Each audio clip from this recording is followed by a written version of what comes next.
If it's Tuesday, that means the Apex Energy Cup Series is racing tonight from Slingshot Racing League.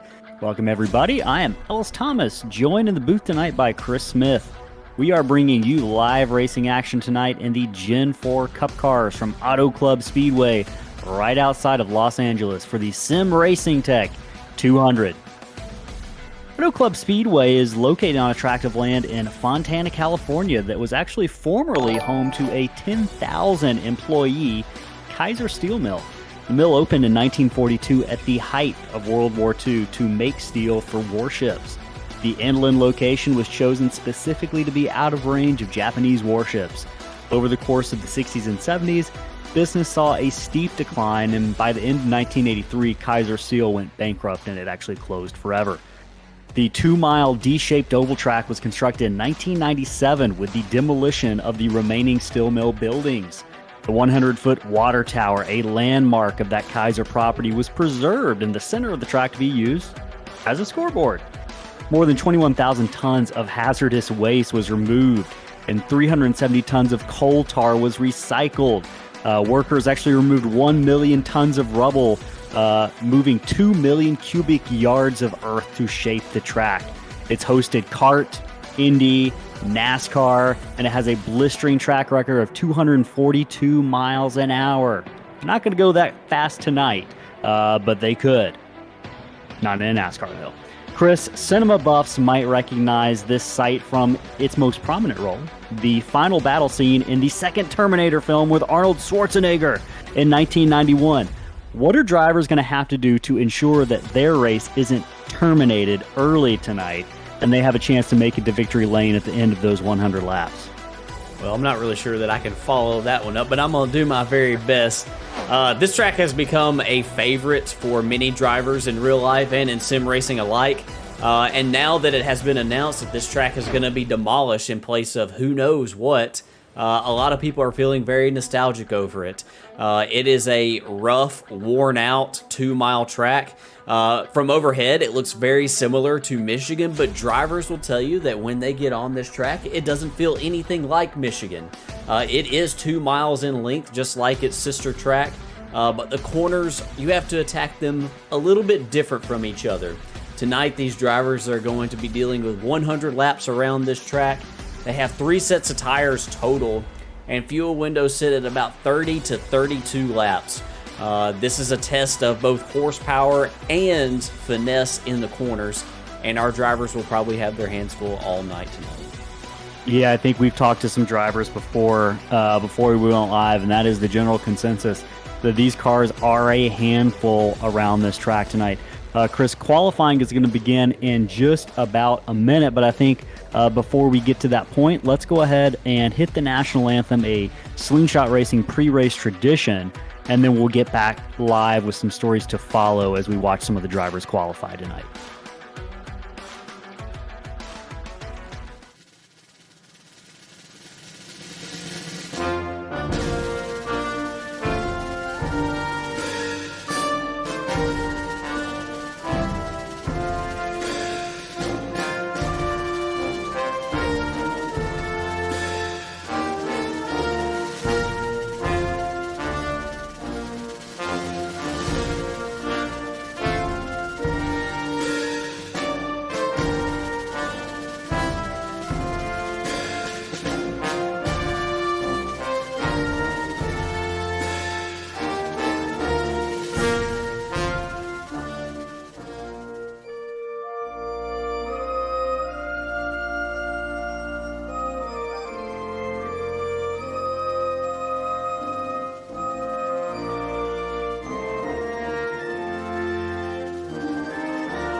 All right, you are looking live at Auto Club Speedway. Qualifying is underway for the Sim Racing Tech 200 tonight from the Slingshot Racing League and the Apex Energy Cup Series.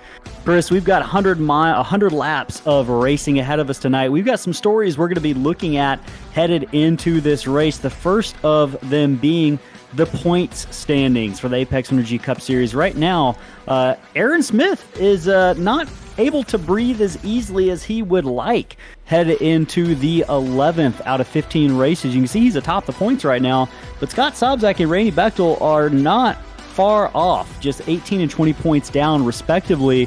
What can Scott and Randy do tonight to close a little bit of ground on Aaron Smith? What kind of challenges is Aaron got kind of in store for him tonight that Randy and Scott might be able to capitalize on? Anything come to your mind? Well, luckily for Aaron, I think that this track is really his bread and butter. I think that this type of track is something that he really excels at. These past couple of weeks have been a little bit of a struggle for him. 1 week he had technical issues, and Darlington was, very uncharacteristic race for him. On the other side, on the flip side of this, Scott Sobczak is on a tear right now. He's been very fast, and he dominated last week at Darlington. And Randy Bechtel has been extremely consistent. He won our opening race at Daytona, but he's been very consistent week in and week out. So I think if you're those guys, I think that you just continue what you've been doing. You still got a few more weeks. Everything is still really, really close between those three. Who knows what might happen? Yeah, who knows what might happen. There's 4 races left. Anything can happen. Actually, 5 races left, including tonight. A couple drivers are going to be missing tonight on the point standings. Rye Jones and Chase Berry both absent tonight. We've got a smaller field, but the racing still should be great. So some other stories we're going to be following as we move through these 100 laps tonight. We've talked about the point standings. We've talked about Scott Sobczak and Randy Bechtel, but we're also talking about tires as usual, Chris. This is a tire-wearing track. Expect high tire. It's easy for me to say. Expect high tire degradation tonight. What's going to cause those tires to get chewed up so quickly? I think that from everything that we've heard so far pre-race is that a lot of our drivers are noticing how tight these Gen 4 Cup cars are on corner entry. And so you're going a lot faster on the straightaways with more horsepower. And so you've got to be really cognizant of, all right, let's not put a lot of strain, let's not put a lot of scrub on that right front tire and wear it out before we get to that pit stop. You're going to have to go to the end of your fuel run here. You can stretch it to about close to a third of the race run on just a tank of fuel. It's going to be very close. So you got to make your tires last for that amount of the run. Absolutely. Tires are going to be a premium tonight. We're also talking a little bit about throttle control being of importance tonight. When we talked to some of the drivers pre-race, like Aaron Smith and Tony Hilbrans, they shared with us that it's tight and it understeers into the corner, but on exit, you got to be careful not to mash that throttle too hard, too aggressively, too soon, or that car is going to come up from underneath you. That's going to be something we're going to be looking at all night long, is the car control. And yeah, we've got a smaller field tonight, but we've got some of the best iRacers on the service. They're going to take on that challenge, I would imagine, pretty gracefully, but we might see a few victims tonight of that throttle control. Maybe with a few things to learn as we watch Brady Powers make his way around the track right now with just about 45 seconds left in qualifying. And it should be as no surprise if you're looking at the leaderboard at the top of the screen. Aaron Smith is on top of that leaderboard. He is not far off, though. Scott Sobczak is just 4 100ths. I think that's 100ths. We're not math teachers, Chris, but is that 100ths or 1,000, Saul? 1,000ths. Okay, yeah, I thought it might have been 1,000ths. It's pretty close. So very, very close. These top two have proven, just like in the point standings, they are neck and neck, and it has been that way all season long. And Chris, I believe Scott Sobczak has missed a cup race, so this championship race might be very much so different if Scott Sobczak had not missed a race earlier in the year, which is something we haven't really spoken a lot about. We've got a drop race built into our point standings, but how different things might be looking and shaping up right now had Scott not missed that race. So with that, qualifying is over, and we are going to take a look at the starting grid as these drivers begin to hit that enter button, get into their cars on pit road. We see those cars appearing. and we will slowly get the grid pulled up, and we will go through your starting order tonight for the Sim Racing Tech 200 from the Apex Energy Cup Series at Auto Club Speedway. On the pole, as we just mentioned, Aaron Smith in that bright #1 car. He sits atop the point standings. By his side, however, at outside, Scott Sobczak. Just like they're in points, they start tonight. Tony Hilbrunz. Tony has had, Chris, he's had a lot of good runs this season, but we really haven't been able to see him seal the deal. We'll be on looking for that 92 car tonight, and he's running a slightly different paint scheme. It looks like that green appears a little bit brighter tonight. I don't know. Maybe it's just my eyes. Maybe it's that California sunlight that's slowly decreasing as the sun goes behind the grandstands. But Patrick Colby, his teammate, will be starting beside him in 4th position. Randy Bechtel, that 3rd-place driver in points, is going to be starting on the inside of row 3 with a great qualifying run. Chris Pierce. Chris, we've seen Chris Pierce get better week in and week out. He had a top 5 finish 2 weeks ago. He brought home a 7th-place finish last week. Would you be surprised if we saw him run in the top 3 tonight? Not at all. I know that last week went a little bit rough for him because of, that was his first laps turned at Darlington. But he was super fast at Milwaukee, almost had that race won. It wouldn't surprise me at all to see him with a really, really strong run tonight. Absolutely. Brady Power is going to be starting on the inside of row number 4. He's had some good runs going. He's coming off a top 5 finish at Darlington in the Apex Energy Truck Series. We'll look to see him continue that momentum here at Auto Club tonight. Johnny Rapp starting in 8th, our Truck Series winner at Darlington, looking to capitalize on some momentum, starting to the outside of Brady in row number 4. Monty Sprague, back after several weeks out, will be starting in the 9th slot. Lee Campbell in that Sonic the Hedgehog car will be starting on the outside of row number 5 in the 10th position. And Chris Blassie in that number 15 orange and white Chevrolet will be bringing up the tail end of the field, starting in the 11th position tonight. Chris, we've only got a field of 11 tonight. The summer warm evenings tend to cut into race participation a little bit, but these are a strong 11 cars. I think we've got a great race ahead of us tonight as the pace car pulls off down pit road. Aaron Smith and Scott Sobczak are going to lead them to the green flag at Auto Club Speedway. We are underway for the Sim Racing Tech 200 at Auto Club. Aaron Smith, Sobczak side by side as they head down into turn 1. Who's going to blink first? Who's going to lift? Looks like it's going to be Aaron Smith who takes that inside line. Scott Sobczak going to stick right up next to the wall a little bit. Tony Hilbrunz is going to try to get underneath Sobczak, but Sobczak in that 81 is carrying that momentum off the corner. Chris, how much your driver's going to rely on that outside line tonight? How many people you going to think are going to take it up there? I haven't been in one of these cars around here, but, this track does present you with some options around the top. I wouldn't be running probably too many laps up there. I probably wouldn't get too comfortable. I would just probably use a passing lane as Tony Hilbrunz is going to make a pass for the lead on his teammate.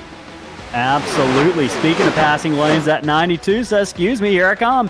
And he assumes the lead as we finish the first lap of this race. And quickly as we say that, Aaron Smith's got more company with Patrick Colby looking to follow his teammate Tony Hilbrunz right through, and Sobczak is going to push right through behind him. A little bit of a train going by Aaron Smith right now. Chris, that's something that probably does not surprise either one of us, as Aaron Smith is probably just right now kind of exploring the track, looking to see kind of where he's going to be able to slot in comfortably and get the most out of those tires over the course of the longer run in this race. Yeah, he got swarmed by his teammates on the start right there.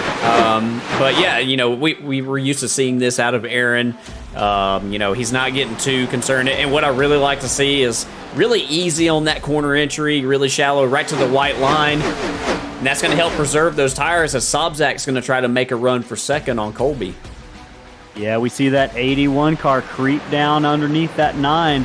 Both of these great throwback schemes, by the way, but Sobczak is going to complete that pass, and he's going to parlay that into the second position here as we cross over onto lap 4. Right now, they are single file down the front stretch. Hilbrunz, Sobczak, Colby, Smith, and Pierce are your top 5. Pierce draws up on the back bumper of that number 1 of Aaron Smith, but nothing coming of that as they head out of turn 2 onto the backstretch. Brady Powers right on the back of that number 25. Everyone minding their P's and Q's right now. Chris, I'm wondering if we can kind of take a look at an on-board shot of Aaron Smith, maybe the roof cam, and just kind of take a look at the difference in lines that him and that number 9 car in front of him are running right now, because I am sensing kind of two different approaches to these early laps of this race at Auto Club Speedway. Yeah, so we're going to follow Colby right down here into turn 1. And you see how much shallower Aaron is on entry to 1 right here. Now, Patrick Colby is going to utilize his momentum, just try to generate a run on exit, but I just have a feeling, and we're going to have to watch and see, but I have a feeling that this more narrow entry, that more shallow entry into the corner is going to be a little bit better on the right front. As long as you, and I'm assuming that, with Aaron being, the tire conservator that he is, he's probably got that tire scrub volume turned way up, and so he's probably listening and trying to see if he can hear that right front. And with everybody talking about how tight these cars are on corner entry, I think that Aaron's probably got that foremost in his mind right now. Patrick Colby's doing a really nice job, though. You can see he gets his left front right on that white line. This is not going to be an easy pass that Aaron sets up here, even if his tires continue to get, even if he is doing a little bit better job of saving his tires right now. Yeah, I think you do risk. You bring up an important point. I do think you risk giving up a good bit of time, even early on in a run, letting these leaders get by you like that, because right now, just 7 laps in, Aaron Smith is about already a second and a half off the lead of Tony Hilbrun's. And if we're looking at lap times, that last time by Tony Hilbrun's ran a 44 as opposed to Aaron Smith's 46. So about a tenth and a half to 2/10 faster Tony Hilbrun's. We'll see if that translates into more tire wear as this run goes on. But right now we are on lap 7 of the Sim Racing Tech 200 from Auto Club Speedway in the Apex Energy Cup Series. You see Colby gets a little bit loose there, and that's he hit the wall. Opportunity. Yeah, he grabbed the wall a little bit off of 4. It's going to cost him at least one spot. Pierce is going to draw even to that back bumper here down into turn 1 to see if he can capitalize on that, but he looks like he's going to settle into that 5th position, allowing Patrick Colby in that 9 to recover. What is that? Is that just kind of understeer on exit that led to that 9 getting into the wall? Well, I didn't see him get loose before, but if he did get loose, it might have been just a situation where he was up the track a little bit and he was still trying to carry his speed, carry his momentum. It might have been a situation of understeer as well.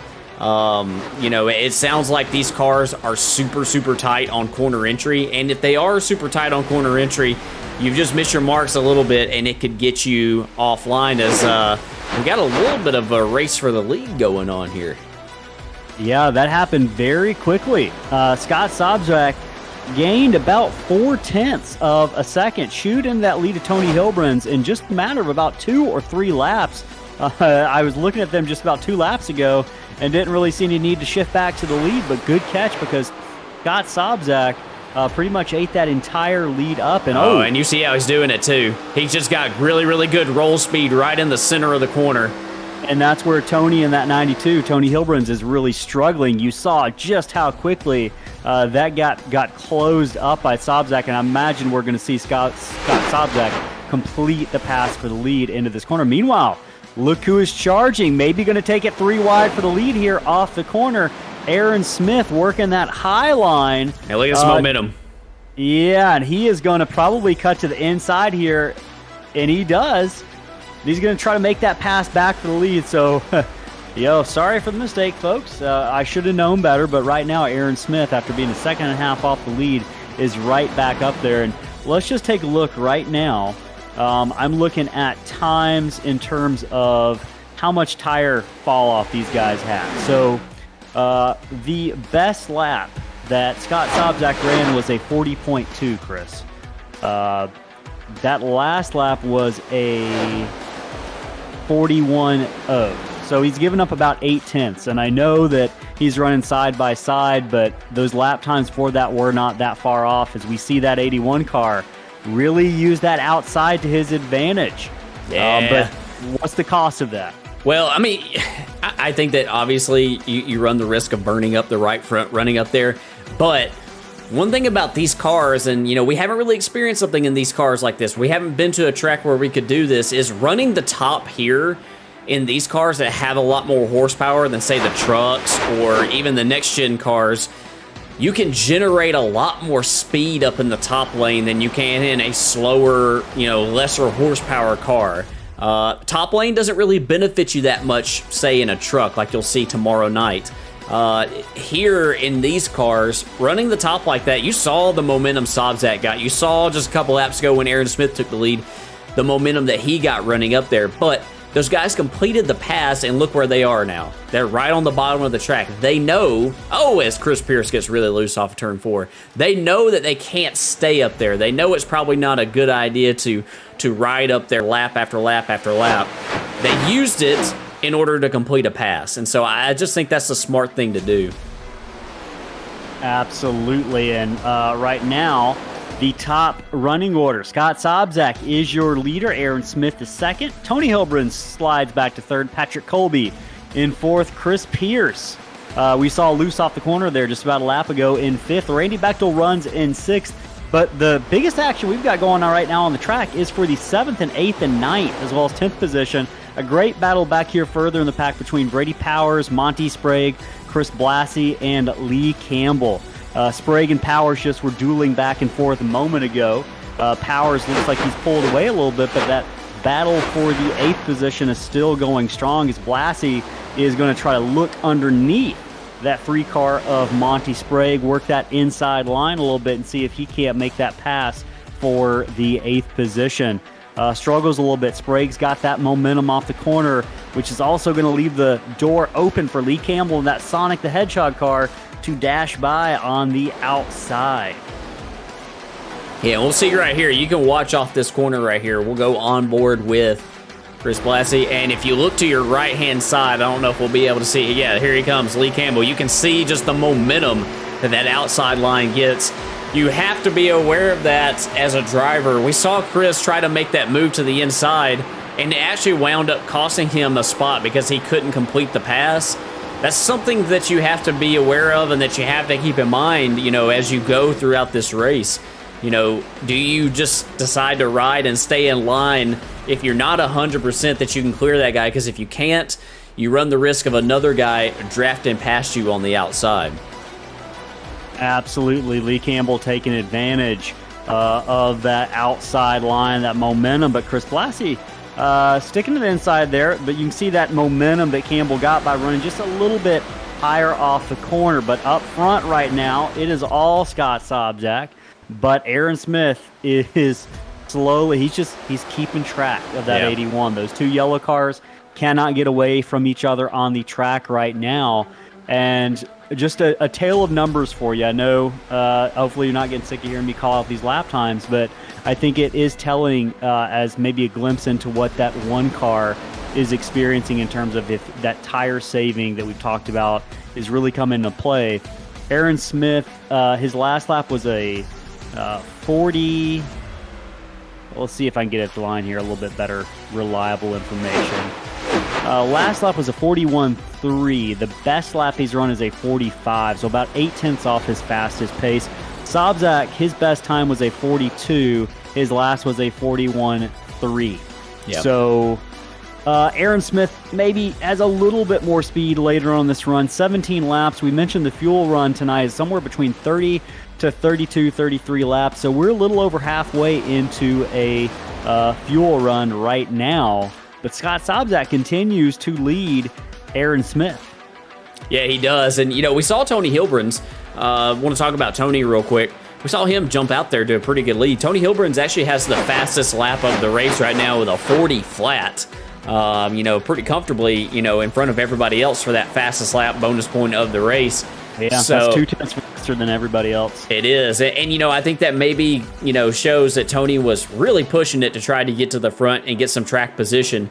Those two guys got around him, but I think that Tony has settled in pretty nicely here.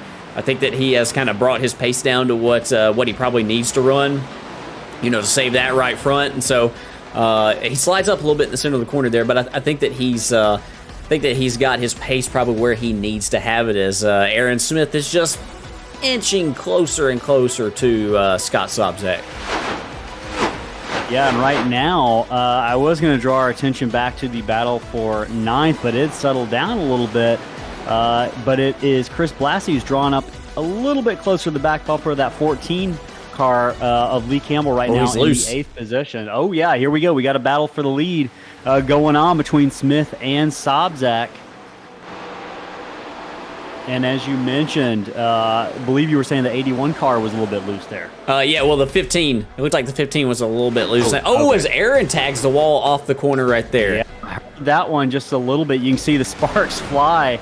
But one thing we've noticed in these cars is they can take a little bit of damage. We saw that at Darlington especially, so I would imagine that didn't even show up on my radar in terms of any actual contact between Smith. So just enough to have a little bit of visual evidence of it, but not enough to do any real damage to the car, would be my guess. So Right now, just got about 2/10 separating these guys. They're pretty much even in terms of lap times.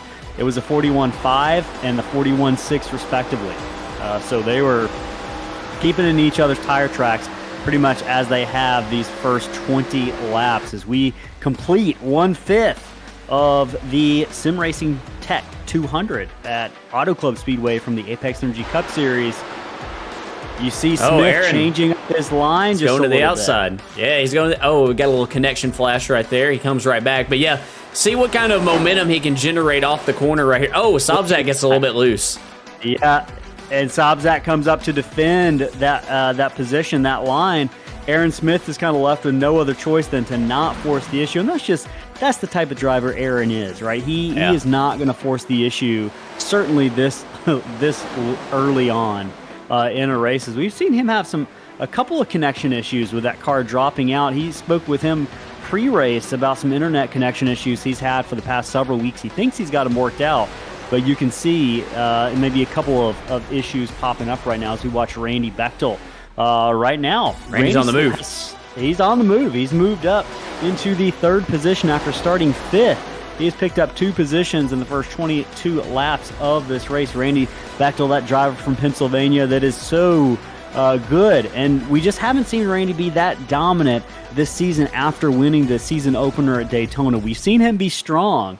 We've seen him have 2nd place finishes. We've seen him have 3rd place finishes and run in the top 5 almost on a weekly basis. But we've not seen him in victory lane since Daytona. Chris, tonight might be the night.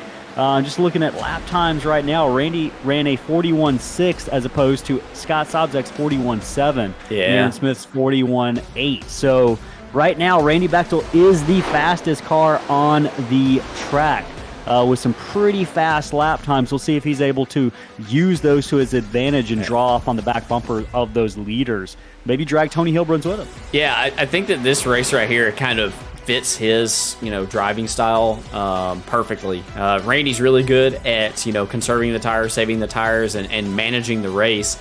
And with the fuel stint lengths being what they are tonight, you're going to have to stretch those tires out pretty far. I think that this is, a race that really, really suits his driving style. And he qualified 5th, fell back a spot early, and he's driven up now to the 3rd position as a little bit of change in line here as Sobczak decides to go to the top. I don't know if his car's driving a little bit different now, and he is trying to defend a little bit. But he ran the top, and when I say he ran the top, I mean he ran the wall in 1 and 2, and Aaron Smith ran the bottom. We saw Aaron Smith run the top in 1 and 2 earlier. Yeah. Oh, Sobczak loose off the corner there. Yeah.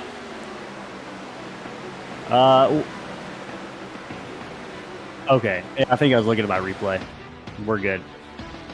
So we're watching that battle for the lead, but at the same time, some of the best racing going on in the back of the pack right now between Lee Campbell and Chris Blassie in 8th and 9th position. Want to give these guys their due attention here because right now they're getting racy. For the past several laps, the 15 and the 14 have traded blows respectively. You can see the 2 different approaches to the track these guys are running right now. And we want to mention it. We'll mention it every time. Lee Campbell is a guy who goes out there, he gets his laps, he logs his laps as he gets passed right now by Chris Blassie, but he gets the job done. He's just a consistent driver in terms of running those laps, and that's how you get better. As we see him drop out just a little bit there. Hopefully he pops back in. Oh, Chris Pierce. Oh my gosh, he was dead sideways in the middle of 1 and 2 right there. Yeah, and it looks like Lee Campbell might have dropped off. We put the jinx on him by talking about him. But right now, we'll go back and we can watch this replay of Chris Pierce in the middle 1 and 2, and that is about as sideways as you can get without turning it around. That's if I'm counting right, that's at least 2 saves tonight from that driver of that 25 car. Those eyes look really big, and I'm sure they're even bigger on his real face. Look at the turbo. Let's watch that steering wheel action right there. Oh my gosh, all the way to the right. Opposite lock right there. But an impressive save, nonetheless. Great shot there of the driver of that 25, Chris Pierce. And we'll move back up to the front right now, where we continue to see both of these drivers with 2 different approaches to the track. Aaron Smith running that high line right now. Scott Sobczak working that inside as they head down the front stretch of Auto Club Speedway. We are on lap 27, Chris. We're about 5 laps or less from our first pit stops of the evening. Does anyone try to cut it a lap early? I know we're close on fuel mileage tonight. Does someone take that risk to try to just gain a little bit of time on the rest of the field? I would be really, really afraid to do that, especially, like I said, as tight as fuel is tonight, as Aaron Smith is going to use the momentum of that top lane right there to try to generate a run. This is at the point of the run right here where you can just let it hang out. You're going to come to pit road here in just a few laps. You're not going to be using these tires again. Oh man, look at those white gloves. He fights back. The white gloves inside that number 1 car. Aaron Smith was getting after it. He was trying to put that throttle down a little bit sooner. So you're seeing Aaron right now using more throttle than he had been using, a little bit quicker to it. He's trying to complete this pass before they come to pit road. But, Scott is fighting hard, and he's fighting strong up on that top lane. Yeah, this is something we've seen Scott get a lot better at. The driver of that 81 car each week, we've kind of noted his progression in terms of being able to hang around with Aaron Smith just a little bit later on in a run. At the beginning part of the season, we noticed that Scott would drive off his tires a little bit earlier on the run, and then would lead several laps, but would kind of fall back a little bit over the course of the final laps of a run. But we've seen him not do that for the past 3 weeks or so. We continue to see that here at Auto Club. We are probably just about 2 laps away, Chris, from a pit stop, and you see those drivers going at it, looking at the rear view camera right now of that 81 car of Scott Sobczak, Aaron Smith all over him. But they make their way down the backstretch past those palm trees into turn 3, where both drivers this time are going to elect to take the high line. I've noticed that more and more. They've moved up the track. I think a lot of drivers right now have moved up the track. Randy Bechtel, kind of the exception to that, as we watch him back there in the 3rd position. Right now, your running order before pit stop: Scott Sobczak is your leader. Aaron Smith in that number 1 car is 2nd. 3rd is Randy Bechtel in the 18. 4th, Tony Hilbrans. He has not faded that much. Chris Pierce, 2 saves on the evening, is in 5th position, maintaining that top 5 run tonight. Patrick Colby is your 6th place runner in that Miller Lite car. He's lost a few positions since the start of the race. Brady Powers in 7th. Chris Blassie with a top 8 run going right now. Monty Sprague 9th. Lee Campbell 10th. Johnny Rapp, being a true gentleman, running in 11th. I would imagine he's saving those tires, but I don't know how much good that's going to do him. Johnny has struggled a little bit with these Gen 4 Cup cars, and he'd be the first person to admit it. Yeah, he has, but he's been trying to save a little bit. He's been trying to save those tires a little bit. As we got a battle going on for the lead right now with the 1 of Aaron Smith looking to the inside of Sobczak. Yeah, these guys, they are not gonna let each other go. Just when we think one car's got the momentum and one car is going to make the pass for the leads, we saw Aaron Smith right now drive to the bottom of the track, see if he can get a run off of turn number 4. Gets a little bit closer to Sobczak, but Sobczak's going to draw it out just a little bit over the front straightaway using that momentum generated from that top line on the exit of turn 4. as we are now on lap 33, Chris. We got to be getting close. We were told the fuel window was somewhere between 30 and 33 laps. I would be expecting to see drivers coming in this time or next as they wheel their way onto the backstretch. Chris Pierce, by the way, making a pass on Tony Hilbrun's for the 4th position. Driver of that 25 car continues to inch forward in the field. Sobzak, your leader, is on pit road. He's had trouble getting on previously this season, but it is all clean for the driver of that 81 car. Looks like he got down to the speed limit on entrance. He's going to have at least one lap on those fresh tires before we see Aaron Smith get back onto the track whenever he pits. It's a slow drive down pit road, Chris. It really is. This is quite the crawl, especially after all the laps of green flag running. And Sobzak, he parks it right in the pit stall, doesn't slide through as Lee Campbell joins him on the pit lane.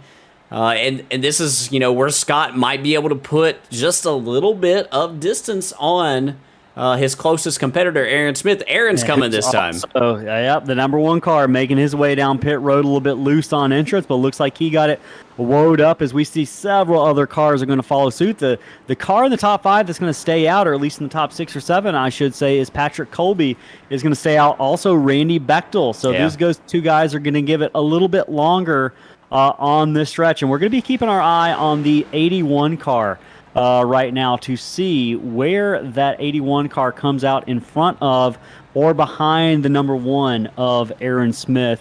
If logic would tell you anything, he might have picked up a little bit of time on Smith right now, who has not left pit road yet. As Sobzak heads down the front stretch, Aaron Smith just now beginning to exit pit road.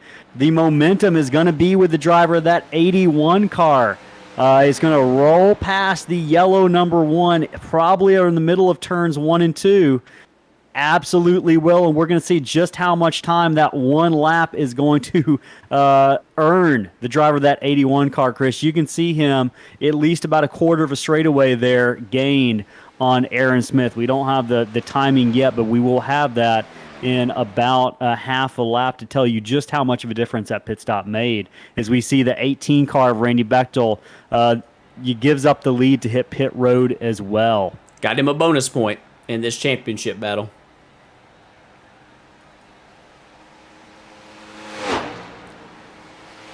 And it looks like the gap is going to be about 1.8 seconds. So they were neck and neck coming in, and just that one lap earlier has given Scott Sobzak almost a 2-second advantage. I think if you're Aaron Smith, you're okay with that. I think that you can live with that.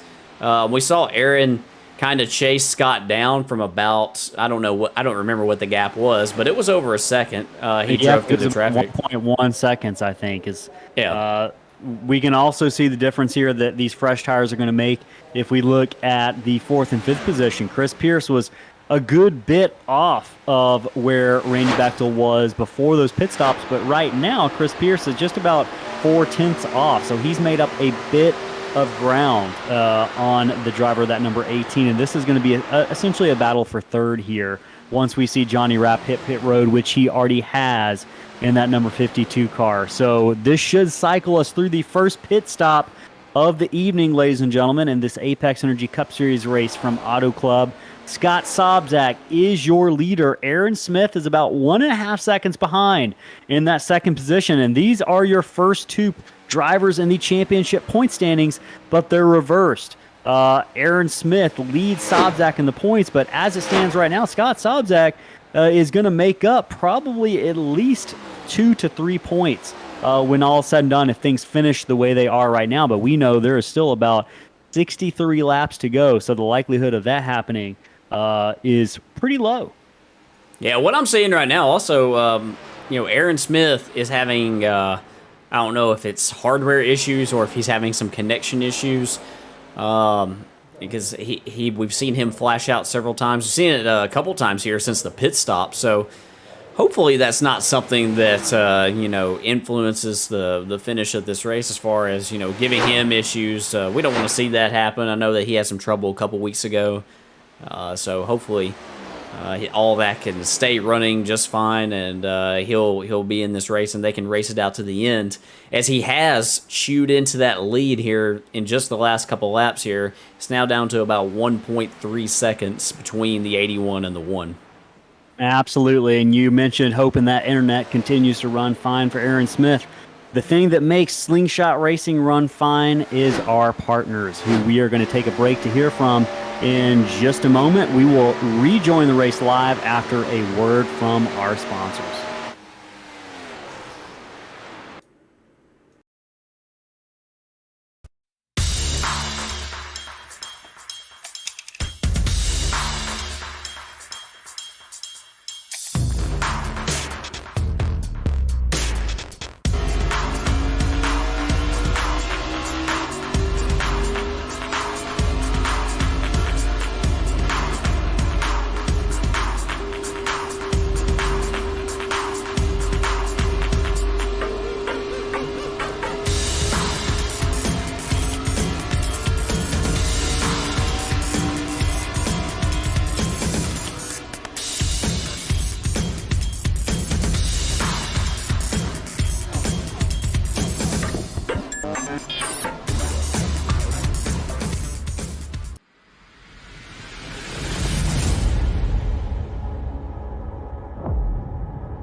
How do we get these one-of-a-kind amazing trophies? Well, we were fortunate to find UD Awards when we started our league. We reached out and we connected with Christopher, and we got started designing these one-of-a-kind works of art. The process was easy from start to finish. After just a few revisions, we finalized each one of them, and the team at UD got to work building each trophy from scratch. They're a small team, but they've got the ability to do just about anything your brain can imagine. And don't worry, if you're not an artist, they've got an entire catalog of unique trophies in pretty much any material you can imagine.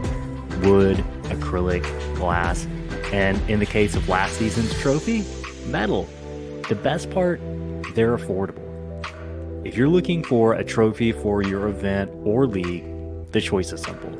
UD Awards can give you exactly what you want.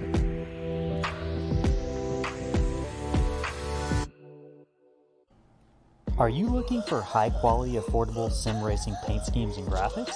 Then look no further than Evan at Evan Pienta Designs. Driven by speed, Evan Pienta Designs offers a multitude of sim racing graphics, from liveries to social media graphics to team and series logos.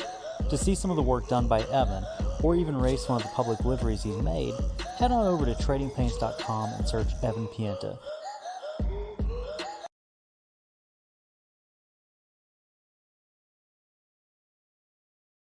All right, welcome back to the Sim Racing Tech 200 from the Slingshot Racing League. You're watching live racing action from the Apex Energy Cup Series as we watch the battle for the lead tighten up just a little bit.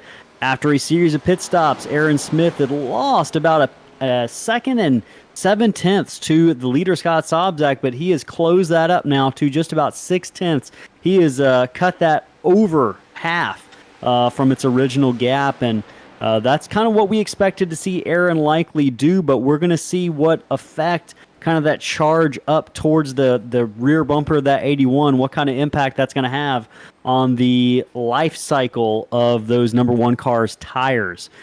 We've talked about high tire degradation tonight in these Gen 4 Cup cars. A lot of horsepower, tighter turning radius through with these cars pushing just a little bit here at Auto Club Speedway.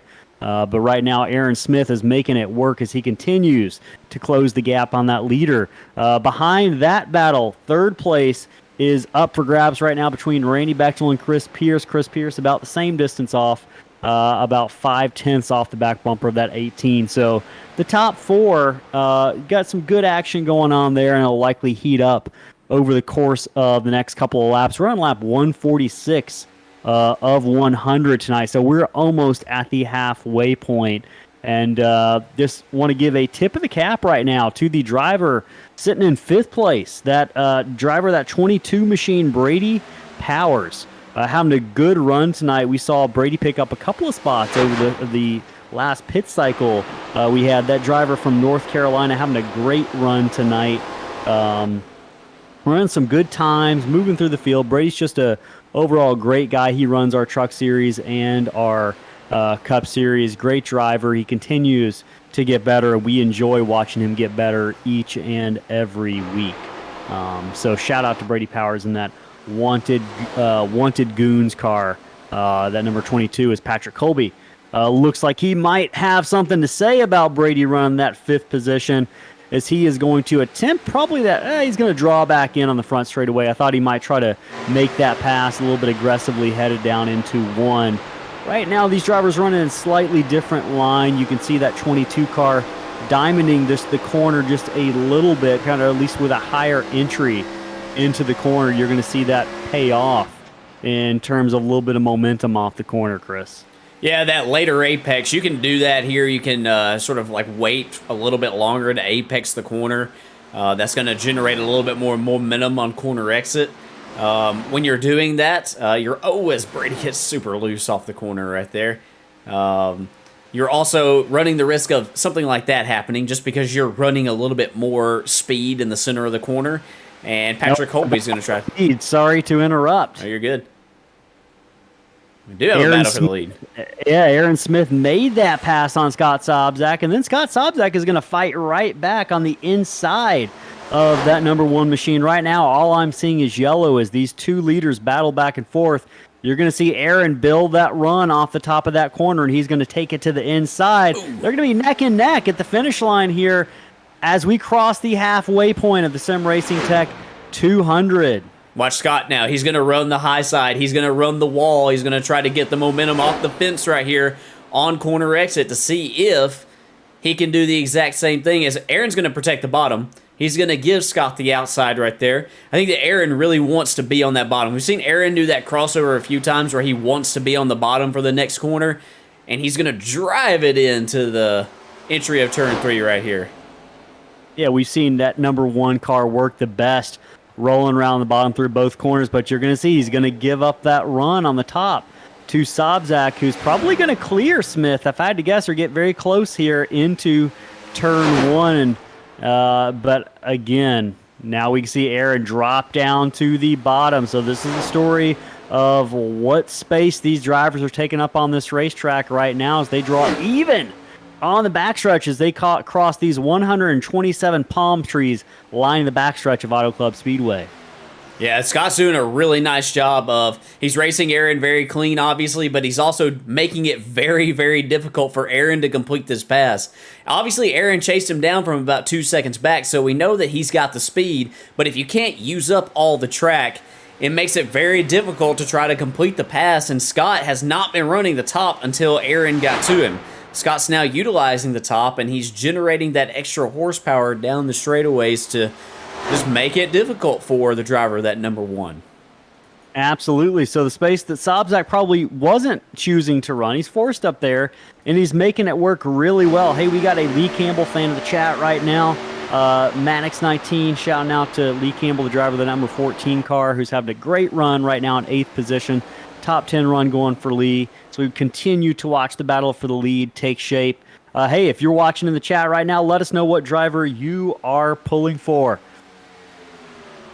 Drivers cross the front stretch right now. 52 of 100 laps complete at Auto Club Speedway. I'm Ellis Thomas, joined in the booth tonight by Chris Smith. So we call this Apex Energy Cup Series action here for these 100 laps around this very fast speedway.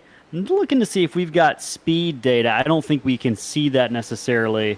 Actually, yeah, we can. I'm looking at a top speed, Chris, into the corner about 194 So these cars are going very fast, which we talked in the pre-race, makes it really difficult to make these turns without having to slow down a considerable bit. That's something that both of these drivers in first and second are likely dealing with right now. Yeah, and down the front stretch, it's actually a little bit quicker. Saw Sobzak with a top speed of 200 going into turn 1. It's a little bit longer front stretch than back stretch here, and Sobzak is going to have the higher straightaway speed by running the top lane like that. And Aaron Smith, I think that Aaron sort of backed off there for a couple laps, sort of cooled his jets a little bit, see if he could cool that right front off and try to make another charge.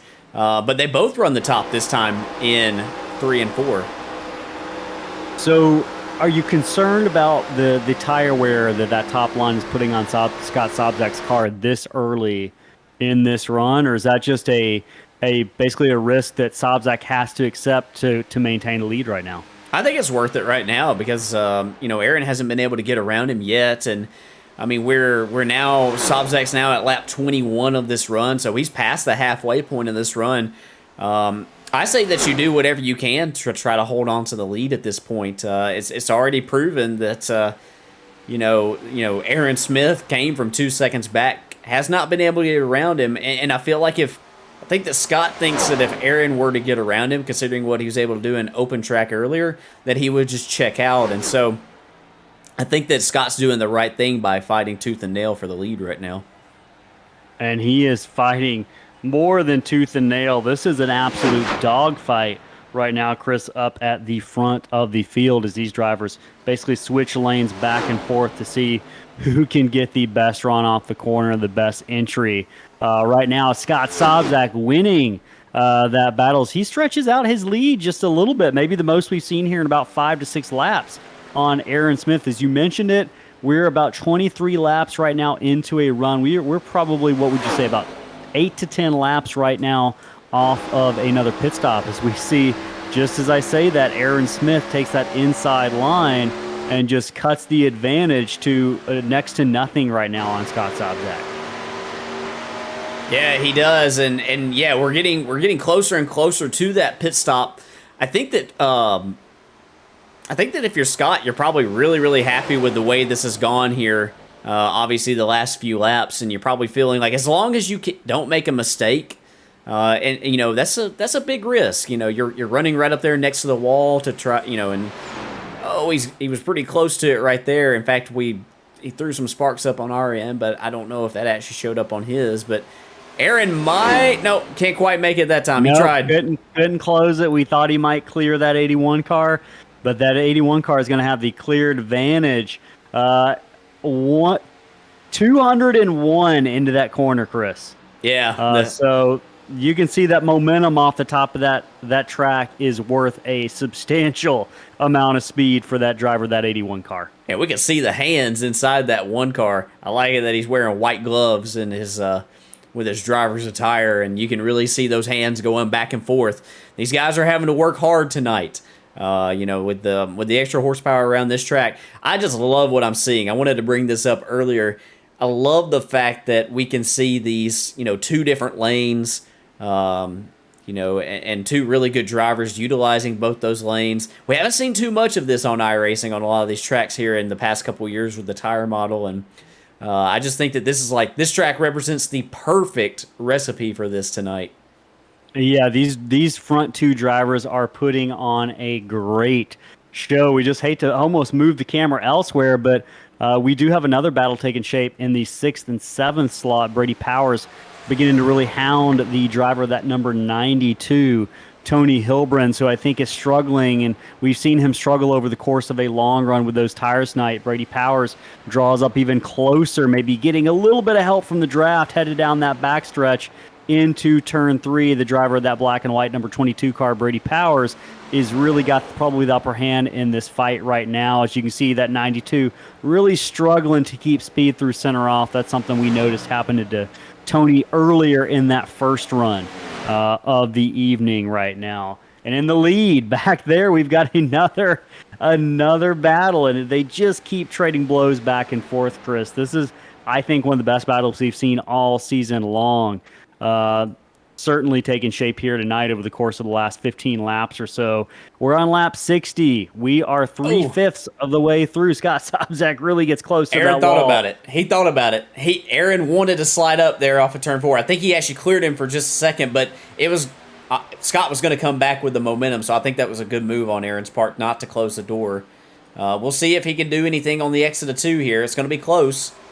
I don't think he's going to do it. I think it's too risky. Yeah, he's too risky with that run that 81 is getting. And Chris, this is what Sobczak is doing. I don't want to understate the difficulty of what we're seeing the driver of that 81 car doing. You mentioned those white gloves. You mentioned that movement. Those hands are going. It is not easy to run as close to the wall as Scott Sobczak is doing right now and not get the wall. That is a skill that is not easily learned, but Scott Sobczak really putting on a clinic in wall riding tonight for the past 15 laps or so. Yeah, he really is. He's doing a great job, and it's hard to do. I can't do it. You know, all these tracks that we go to where we got to run the wall, those are probably my weaker tracks. And what he's doing right here, lots of respect to Scott for the fact that he's able to maintain his poise, and you just got to be perfect lap after lap. You got to hit your marks precisely lap after lap, and he's doing a great job of that. And Aaron is too. Aaron is following right in his tire tracks right there. I think he's trying to... Okay, Aaron did a nice job right there. He tried to get the momentum there off the corner right here, and he's going to see if he can go straight to the bottom here and maybe clear him. This was I think that he set this up perfectly here. This might be his best shot to make this pass. But then does that put Scott Sobczak in a position? He clears him. He cleared him. But here comes back Scott Sobczak. Oh, they got inside. close. They almost make contact. Right now, Aaron Smith is not where he wants to be. And now that's Scott at the top hasn't. of the track. Yeah, Scott hasn't been running the bottom here, so we'll see how he handles it down here on the bottom on this end. He's going to slide up in front of that one car. He's going to close the door. He almost got the wall, but Aaron Smith now fights back with that run off the corner, Chris, and this is maybe the best position we've seen Aaron Smith in the last 15 laps, headed down into 1, but Scott Sobczak's going to drive it hard down there. Yeah, Aaron set that up about a lap ago. He did a really nice job of generating that momentum. I think Scott's going to have a run off of 2 again this time, though. These guys are just going back and forth. I'm loving watching this race right now as we are on lap 64 of 100. Pit stops are coming too, and you can tell both of these guys know it. I wish they wouldn't come, because this is all that you ask for as a race fan right here, is a battle like this one. And here comes Smith back right on the bottom.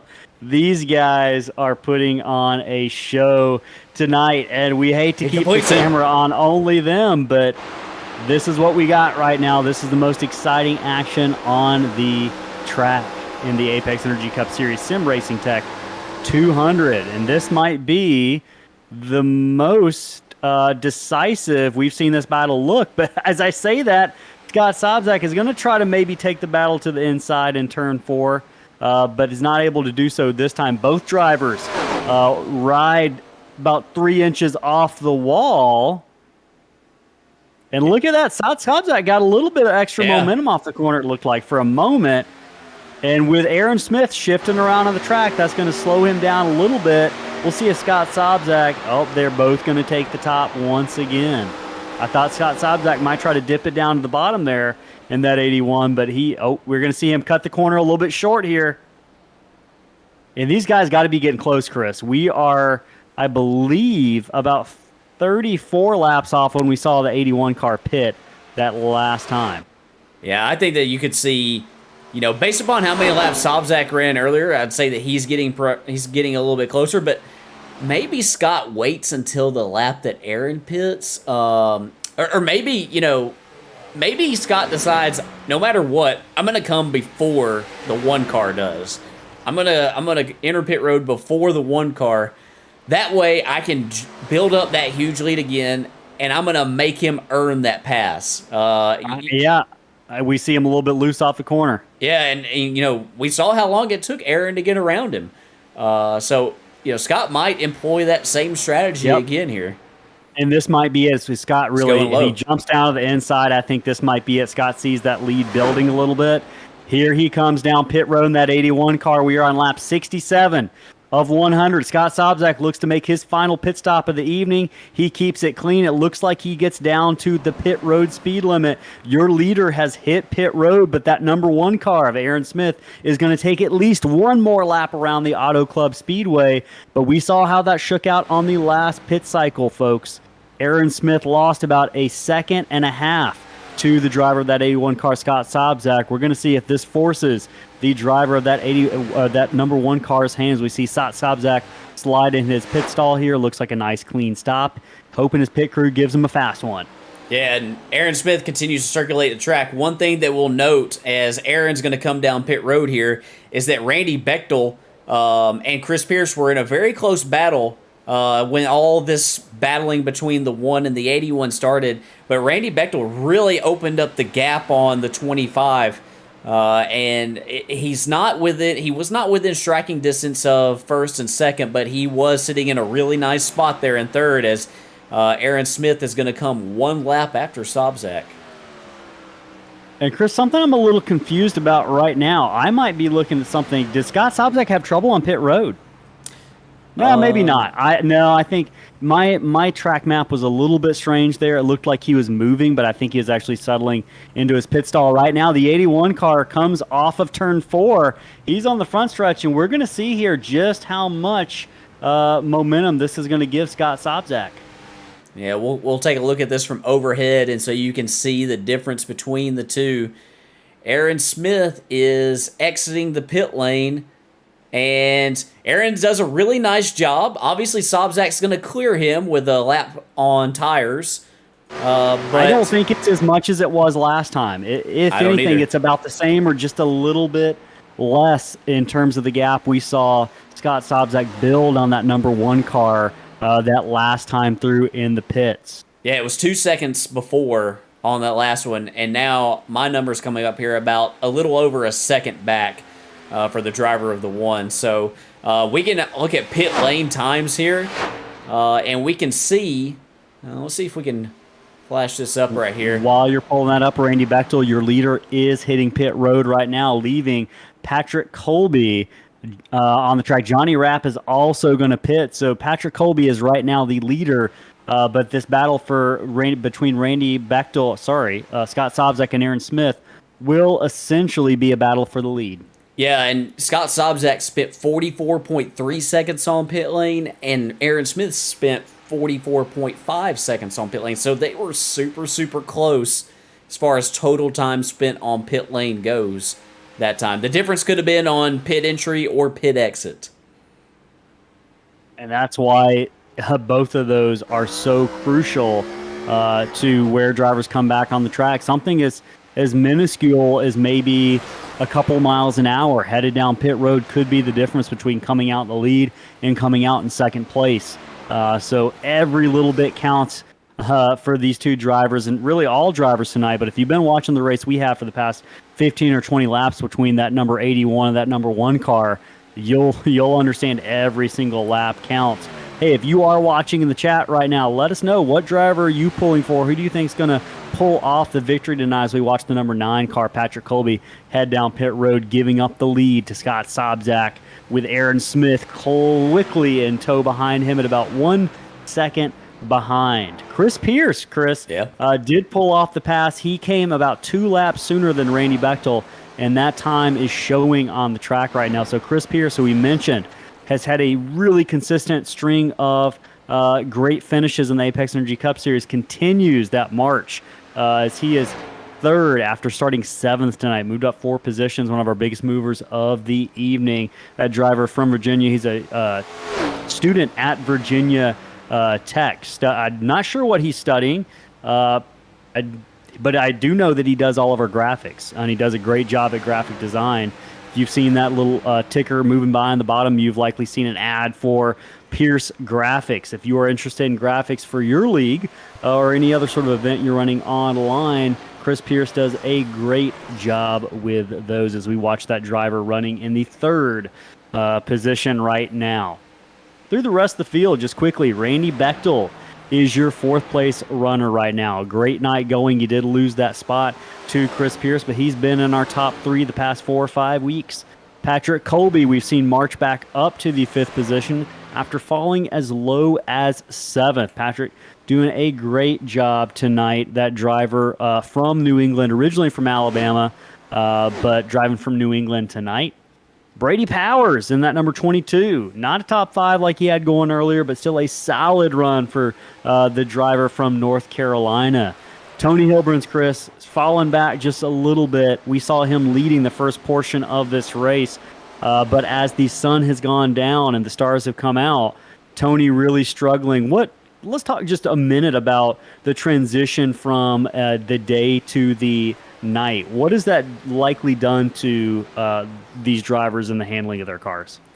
It just creates just more overall grip. I've heard it described in real life racing as that, like, whatever your car is doing in the daylight, it obviously at night, the sun goes down, the track's not as hot anymore.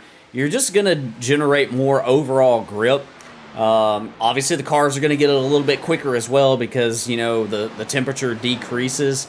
We have a static temperature here in the sim, so I don't know how much of that difference you'll see, but the overall corner speed, because the sun's not shining on the corners, will cause your, total speed to be a little bit quicker. So, some guys just match up a little bit better with others in the daylight, and some just, they match up a little bit better at night. It's just all about driver preference and how you decide to attack it. And, everybody's car drives better at night, but you just might be somebody who can manage the intense temperature on the track during the daytime than your competitors.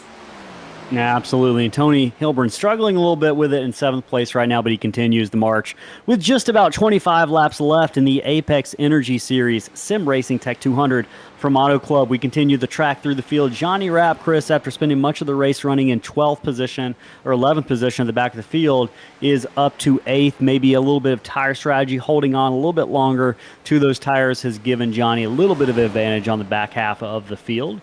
Chris Blassie in that orange and white car running in 9th position. Chris been pretty quiet tonight. He's had some good battles with Lee Campbell and Monty Sprague all night long. We've seen those drivers running close to each other on the track. Monty Sprague, we just mentioned, having a great night back after missing a couple of weeks. We're glad to have Monty back in that 3 car. Doing a good, just consistent job tonight. He's had his fair share of action and excitement racing those guys with him back in 7th, 8th, and 9th position. But doing a great job holding on to a top 10. Then Lee Campbell, who we saw running as high as 7th or 8th tonight with that Sonic the Hedgehog car. I'm not sure if he had some trouble on that last pit stop or not, but he has dropped back to 11th. But still running around with not much incident tonight, it doesn't look like. So small field tonight, but these guys are having great runs. Everyone's staying out of trouble. We're caution-free. 78 of 100 laps complete here at Auto Club. We rejoin the front of the pack as we watch Scott Sobczak lead Aaron Smith down the front stretch now, Chris. That was about 1.4 seconds after the pit cycle. We are down to 0.4 of a second. So Aaron Smith has cut about a second off of Scott Sobczak's lead. About 2/3 of that lead is chewed away at this point.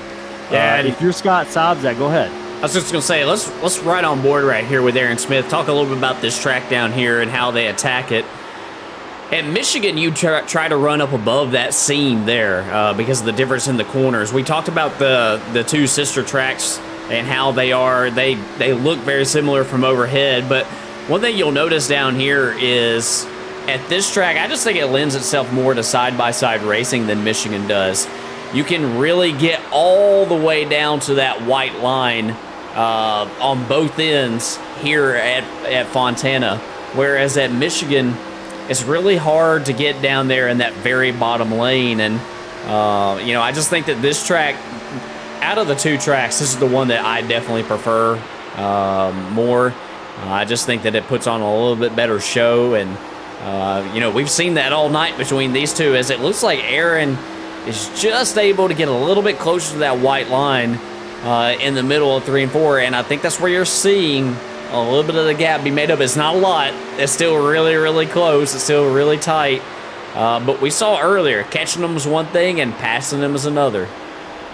Absolutely right. We saw once Aaron Smith caught Scott Sobczak on that last pit cycle, We saw those guys battle back and forth for about 15 to 17 laps, just trading blows back and forth. Scott Sobczak doing a yeoman's work on that top line, keeping that momentum, generating those runs off the corner. We saw Aaron Smith just now dig into that lead just a little bit more. It's probably going to be less than a lap between these two, between when these two guys get back together, and it becomes neck and neck like we saw earlier. But the difference between then and now, Chris, this is the final run. There are 19 laps to go in this race, and if this continues and history repeats itself from that second run, these guys are going to be neck and neck at the finish here with just about 19 laps to go. Just quickly, as we watch these two guys run neck and neck down the backstretch, what impact, if any? Yep, Aaron here we Smith's go. Going for the lead here. And we're going to see if he's going to close the door. We're later on in the race. Does he get more aggressive with the move? He thinks about it, but he doesn't have the space to close the door. Yeah, and Aaron caught Scott a lot quicker this time in this run than he did in the previous stint. So it's going to be hard for Scott, I think, to be able to hold off Aaron for this many laps, especially if he's going to run the top for this many laps. He can do it. He obviously has the talent to do it, but it's really, really tough. You got to sit on a hot stove and sweat ice water here in these last few laps if you're going to be able to do that. Absolutely. And hey, we saw Scott Sobczak pull off a pretty compelling victory last week at Darlington. So he is no stranger to pressure. He's no stranger to get into victory lane. We're going to see if he can make it 2 for 2 here in the last two races. But as you mentioned, he's got a lot of work to do in the closing laps of the Sim Racing Tech 200 from Auto Club Speedway. These Apex Energy Cup drivers they are working it tonight. We've talked all night long about how difficult this track is, not only at the beginning of a run, but holding on to those tires and maybe driving with a less than ideal handling car at the end of the run. Right now, Aaron Smith and Scott Sobczak doing a great job. And hey, if Scott Sobczak needs anything right now, maybe it's a little bit of Apex Energy for these final 16 laps or so of the race. And if you're looking for your own Apex Energy, great brand, great partners. It's a great product. Fuel for life is their slogan. I couldn't agree more, Chris. You can go to apexenergydrink.com and get that for 10% off your order right now by using code Slingshot10. As Aaron Smith looking like he wants to slingshot by that number 81 car, but to no avail here. Right now, Scott Sobczak, we've spoken about the benefit, the advantage that Highline carries, at least early on in a run, but right now, Aaron's got a good looks run. Like this is the closest it's been to clearing all night. Is he going to go up? He's going to leave the door open for Scott Sobczak, and I think that speaks just as much to Aaron's confidence in his ability to run that inside line. It does, and it's also he's got a lot of respect. That was going to be cutting it really close. I don't think that was. I don't think that the risk was worth the reward there. But one thing I do want to bring up, Lee Campbell and Monty Sprague are not too far up the road from these two, and they're in their own battle for position right now, battle for the 10th position. So hopefully, those guys aren't going to lay over. They're battling for a top 10 finish. So, this is going to be something that these two leaders are going to have to work their way through. Yeah, absolutely. We talk about it all season long with our drivers in Slingshot Racing.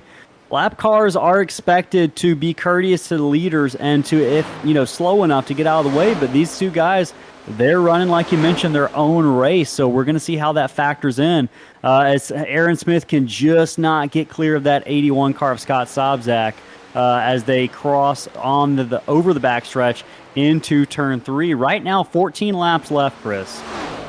Laps are ticking away for Sobczak and Smith. Opportunities to complete those passes are running out. But no, he doesn't. Aaron Smith, he doesn't have it. He doesn't want to go up. He doesn't want to give Scott Sobczak that inside line that number 1 car is driving so well in right now. But one thing I've noticed, and I'm sure this will change as soon as I mention it, but I feel like right now that 81 car is faster on the outside through turns 1 and 2, and that number 1 car really has the advantage in 3 and 4. Yeah, it's harder from my experience, it's harder to run the top down here in 3 and 4 at this track. I've always, if I was going to run the top, I've always preferred to run the top down in 1 and 2. Just the open entry. If you'll look on the front stretch right here, it's a big, wide, sweeping entry, and it just presents you with more options entering the corner. Whereas entering on the top down in turn 3, it's a little bit more of a tighter turn. And so it's just a little bit more difficult to be able to hit that perfectly on the top. And so, oh, sorry, number 3 car really loose off of turn 2, not too far up the road from these leaders. So that battle is split up a little bit, but these 2 leaders are still going to have to get through those 2 lap cars. Sorry to interrupt, Chris. Oh no, you're good. And we see Aaron Smith go back to the inside right here. He's not going to have the momentum to do it. Can't clear that 81. That might be the closest we've seen them all night long. You can tell the laps are winding down as the distance between those cars sides getting just a little bit smaller as they draw even with each other down the front stretch. Yeah, I think that Aaron's just trying to inch up closer and closer and closer, and I think that as the run goes on here, you might see him do that move that he did earlier, where he rode in Scott's tire tracks down in 3 and 4, and try to use that to build some momentum up off of turn 4. I don't know I think it might be a little too early in the run right now to get the momentum that he wants to get. But Scott probably learned something in that deal. Like I said, Scott's a really smart driver, and so he probably learned something there to try to defend against next time, possibly. Both of these guys are smart drivers. We've interviewed both of them, and one of the things that we hear from them frequently is, I learned this in the first part of the race, right? When you mentioned they're both smart drivers, these guys are observant. They're watching each other. You can see Aaron Smith maybe laying back a little bit to cool those tires once again with about 10 laps left in this race. Both of these drivers, they're learning, and he moves to the top just like we predicted that he would. Yeah, and he's a little bit too far back here. He's not going to be able to get the momentum that he wants to, but I think that what he's planning possibly is to try to get a little bit closer to Scott and try to be pulling up on him as he's entering turn 3. I think that's what he's got to have. He's got to have the momentum entering turn 3 to be pulling up on him on entry to that corner. We'll see if he tries to run the top again this time. Now, it's really hard to do that because you get pretty tight as you get up behind somebody. He's trying to show a headlight, running slightly lower. All right, so he's close this time. See if he can slipstream off the 81 here. Yep, this is exactly what he wants to do. He wants to be able to... Scott's going to move him down the track a little bit, though. Yeah, he wants to have the speed. He wants to have the momentum on him going into 1 because he's going to try to cut it down to the bottom right now and see if he can clear him off of turn 2.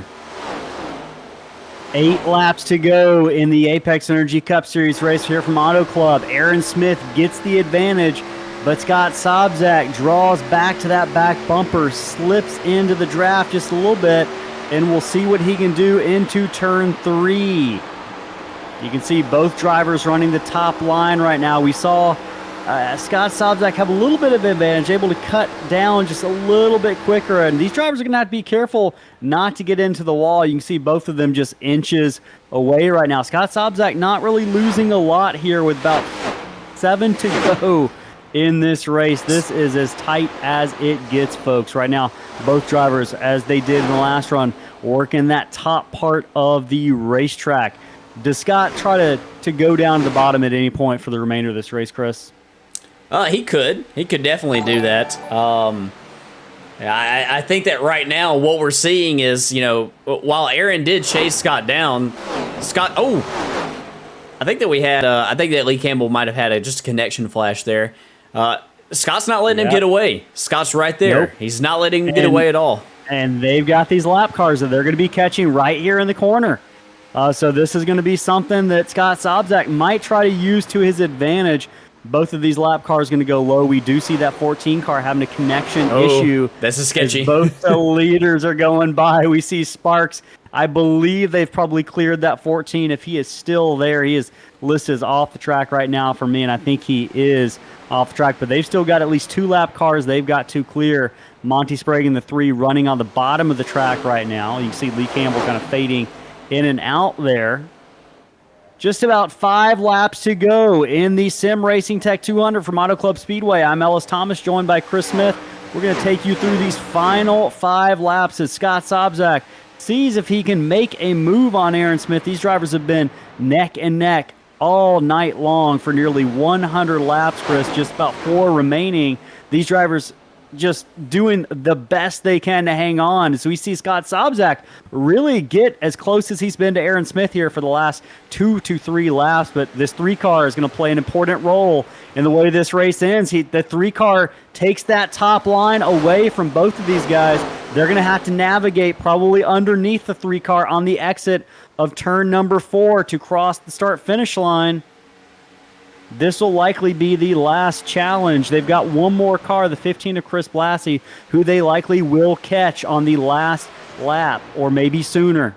Yeah, and I want to give us a quick call. Randy Bechtel has gotten around Chris Pierce in this battle that we've been watching. He's gotten around him for 3rd, Chris Pierce 4th, Patrick Colby in 5th. That's your top 5 right now. As Sobczak has a run on the backstretch, I don't think that he's going to pull out. I think that he wants to have that top. I think he wants to be able to generate that momentum. Oh, and he's close to the wall. He's got the wall. He got the wall there, but he is going to continue on, see if he can grab a gear and go. Didn't really lose a whole lot. He's still within maybe the distance he needs to be able to catch the 1 car, but that is definitely going to hurt his chances, Chris. Yeah, it's just hard to run that close to somebody up there in that groove without slipping a little bit, because as you get closer and closer to somebody, you lose more and more air on that front end. Car gets a little bit tighter, and it's hard not to do that. And right here at the end, you're pushing as hard as you've been pushing the entire race. Absolutely. Right now, the distance between the 2 leaders, just about 2.5 tenths of a second. Scott Sobczak doing what he can do to try to charge back up to the number 1 car. He's got 2 laps left to do it. We are at 99 of 100 laps here in the Apex Energy Cup Series. 2 laps left if you're the driver of that 81 car, Scott Sobczak, to try to do anything, to try to find something that'll work. And it looks like he is gaining ground, Chris, on that number 1 car. Do not count Scott Sobczak out of this race yet. He's as close as he's been since he made that mistake about 3 laps ago. Oh, he's right there at his rear bumper. He is so close, and he's got the better run right now through the center of the corner, but he is loose. He gets the wall. That might be it. The white flag is out for Aaron Smith and Scott Sobczak in the Sim Racing Tech 200. Just 1 lap remaining. I think that you saw Scott really run up on the back, make a charge there, and I don't think he wanted to turn Aaron. I think that he really got on the brakes right there and really raced him like a gentleman. Oh, he's loose. Scott Sobczak is going to hang on to it. On the backstretch. He is going to hang on to that 2nd position. A very close call, and that is just a symptom of Scott giving it everything he had here at the end of this race. He's likely going to hold on to the 2nd position. But right now, it is all eyes on Aaron Smith. He spent 3 weeks out of victory lane, but in week 11 out of 15, Aaron Smith is going to return to victory lane of that number 1 car at Auto Club Speedway. Scott Sobczak is going to finish 2nd. Randy Bechtel, great top 3 run once again. And Chris Pierce is going to bring it home in the 4th position, followed by Patrick Colby rounding out the top 5. Man, Chris, that is one of the most exciting races. I know we had a small field tonight. Monkey 81 cheering on Scott Sobczak in the final lap there. Shout out to our viewers. That was a great show. The fireworks going off in the background right now behind Aaron Smith. And it was fireworks on the track tonight. That final lap saw Scott Sobczak drop to the back bumper. And as you mentioned, he didn't want to turn the driver of that number 1 car. That shows you the respect these guys have for each other out on the track. And what a great way to finish what was an exciting race as we watch Aaron Smith turn those victory donuts on the front stretch right now. We're going to work on getting those guys into the broadcast booth so you can hear from your top 3. We'll be right back in just a moment. And for Aaron Smith, this is a return to form for the driver of the number 1, who's had a tough couple of weeks after some connection issues. at Milwaukee, and then some troubles that he ran into at Darlington. So this is the type of run that the points leader needed tonight. Scott Sobczak kept him honest, though, as he's not going to gain a ton of ground in the points, but he gets back to his winning ways as the two that he's battling in the championship finish second and third tonight.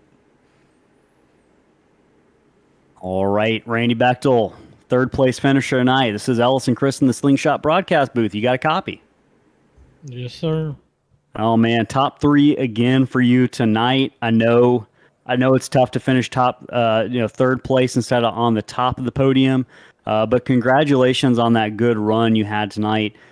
We saw kind of a battle going on between you and Chris Pierce in that kind of middle portion of the race. Talk to us a little bit about the changes in the car over the course of a tire run, from the beginning of a run to the end of the run. What was the biggest difference in the car for you tonight? Well, I don't know about everybody else, but for me, it really didn't tighten up at all running the bottom.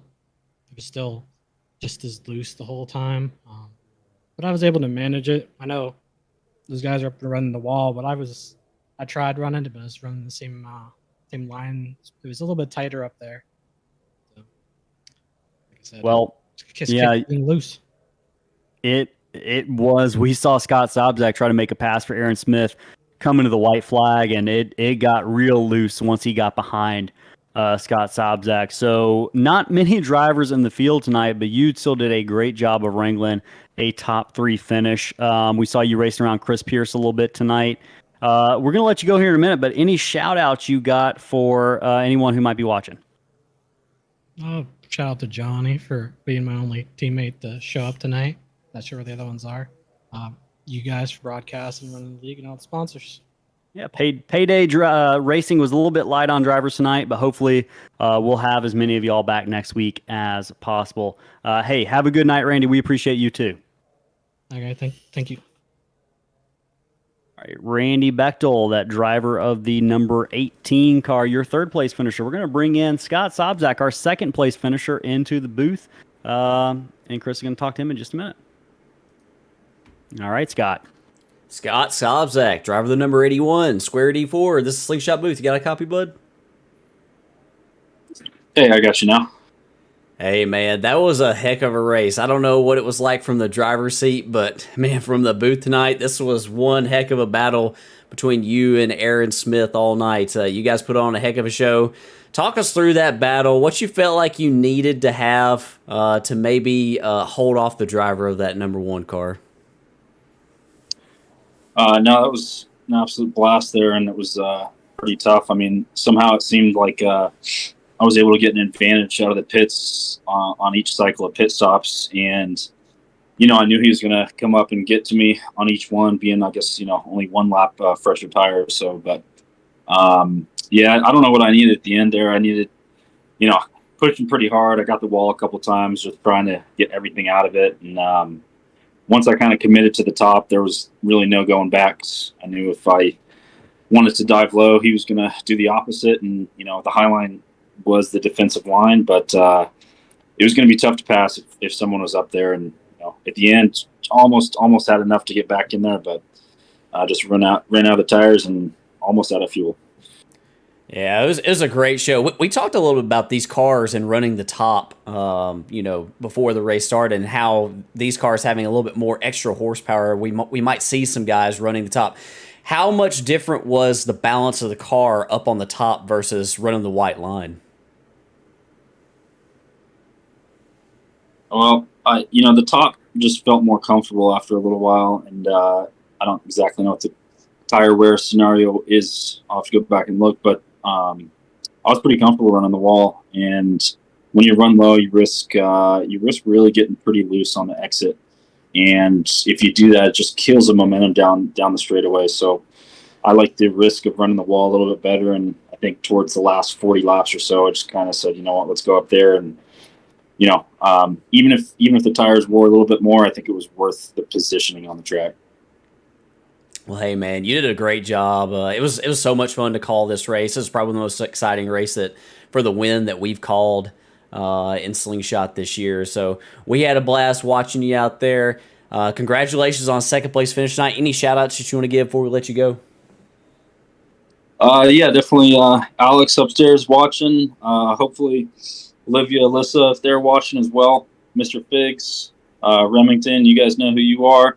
And of course, thanking my sponsors, Pine Mountain Auto Supply, for all your auto parts needed. The gateway to Yosemite, located in Big Oak Flat. Thanks, guys.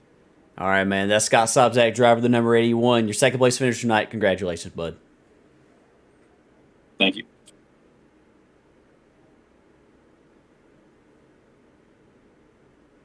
All right, Aaron Smith. This is Ellis and Chris up in the Slingshot broadcast booth. You got a copy, buddy? Oh, yeah, I've got you. Man, what a this voice feels a little unfamiliar. It's been several weeks since you visited Victory Lane. First of all, how does it feel to get back into Victory Lane after a few weeks being absent? That feels pretty good. Everything worked as well as it could tonight, and I knew I blinked a little bit, like every so often, maybe every 3 or 4 laps. I saw my numbers dip down, but fortunately they never dipped down far enough to knock me clean out of the race. So Scott put on a pretty good fight there toward over the course of the entire race. Really, it was fun racing him, and fortunately it all worked out in my favor there in the last 10 laps. Absolutely, you guys put on what we were talking about was maybe the most exciting finish we've called in one of our races so far this season. Talk to us a little bit about the change in behavior of the car over the course of the run. We talked to the driver of the 18 car, Randy Bechtel. He said things didn't really change that much for him over the course of the run. Was that the case for you? Did it tighten up? Kind of walk us through the transition in that car over the course of those 33 lap runs. Well, during the first 2 runs of the race, the car would trend loose. It was much different than I was expecting when in practice. I thought the car would get much tighter. Like, we were running the right fronts off the same way the whole race, but it only really started getting tight in the last 15 laps of the race when the bottom was all rubbered in and the track was all cold and everything. But fortunately, I made it for a solid race despite that. It was fun running up against the wall with Scott there at the end, and glad it ended clean. Yeah, talk to us a little bit about we mentioned watching y'all's hands from the inside of the car. The difficulty. Talk to us a little bit about the difficulty of running up next to the wall. Kind of what's going through your mind. What do you have to do with your hands to make sure you don't get into the wall? Well, it's really hard to find the sweet spot up there when the car is like feeling the way it was that late in the run. You wanted to kind of be able to tell when it was going to get loose so you can try to fight it before you burnt the right rear off, but you also didn't want to go too far and hit the wall, because if you hit the wall, that was pretty much race over for you. I think that was what decided the race there in the last lap, but overall it was fun trying to keep the car down and sawing at the wheel and all that, and hopefully we'll have more races like that this season. Yeah, man, you held off some hard charges from Scott Sobczak those last 5 laps of the race. We know he hit the wall once, but he managed to come back and he almost got you coming to the white flag there. So great job. Glad to see you back in Victory Lane. You got any shout outs before we let you go celebrate tonight? Yeah, as always, I'd like to thank all the folks at Slingshot Racing League for putting the show on, y'all for broadcasting, all the folks for watching. Looking forward to getting back at it wherever we are next week. Absolutely. Hey, we'll enjoy your victory. We will talk to you next week. Thanks, Aaron Smith. All right, thank you.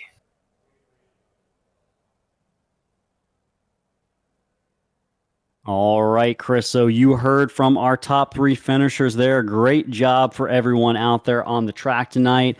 We're going to take a quick look at the running order of these 11 drivers who started this race tonight. We mentioned that the number of drivers tonight was a little bit light, but certainly made up for that in terms of action between the leaders here at the end of the race. So running through the running order tonight, Aaron Smith was your winner, Scott Sobczak second, Randy Bechtel third, Chris Pierce again moved up 2 positions on the night, another top 5 by that driver who continues to get better and better each week. Patrick Colby maintaining position here in 5th place. Brady Powers, another solid finish for him tonight. Johnny Rapp, Chris, we noticed him running around the back of the pack much of the night, but he moved up to the 7th position in the closing stage of that race. Chris Blassie brings home a great 8th place finish. Monty Sprague brings it home 9th, and after some connection issues much of the night, Lee Campbell is going to bring it home 10th.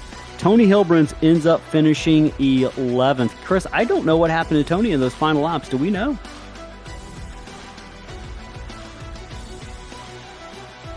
Oh, I might have lost Chris. I can hang on one second, Ellis. I apologize for that. You're fine. Yeah, let's go back and see if we can see what happened to Tony. We'll go back to lap 95 here, and there was some contact between the driver of the 92 and the 22. Tony got a little bit loose off of 4. He's fighting it, and I think that Brady got into the back of him, and Tony got into a tank slapper after that. He fought it for a really long time, and he cut away from us right there, but I think he made some contact with that inside wall. Yeah, so just couldn't hang on to it.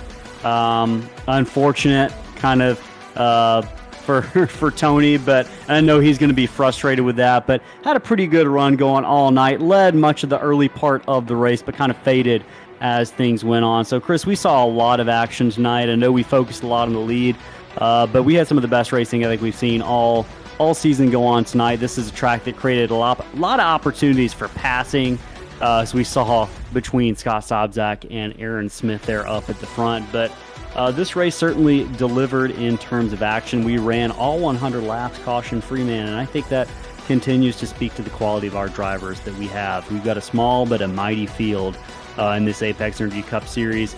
Now, tomorrow night, the Apex Energy Truck Series is going to have probably triple the amount of drivers, or a little bit right around that part. We're taking it to Las Vegas Motor Speedway, which is a very different track from Auto Club. Briefly, what can viewers maybe expect to see there from those trucks running around that 1.5-mile speedway? Well, the racing is going to be under the lights there, and so I suspect that you might see quite a bit of pack racing. I don't have probably the best of information because it's been a while since I ran a truck race at Las Vegas, but the last couple that I ran there, it was a lot like a pack race. So you know how much I just love those pack races. So yes, it's going to be an interesting race. It should be very exciting because we'll all be running probably really close to each other. I'll be curious to see if we have some separation as the tires wear out over the course of a run, or if the big hole in the air that those trucks punch keeps us all together. Absolutely. Well, viewers can catch that tomorrow night on Slingshot TV on our Twitch channel, our Facebook, and our YouTube, 8:35 Eastern Time, green flag. Thanks for everyone who tuned in tonight. We appreciate all of our viewers. We appreciate our partners, Apex Energy, UD Awards, Evan Pienta Designs, Sim Racing Tech, who is the title sponsor of this race. They've all got great products. Check them out on our website, slingshotracing.org. Follow us on social media. Everyone, thanks for tuning in tonight. Have a great night. Until next time, catch you later.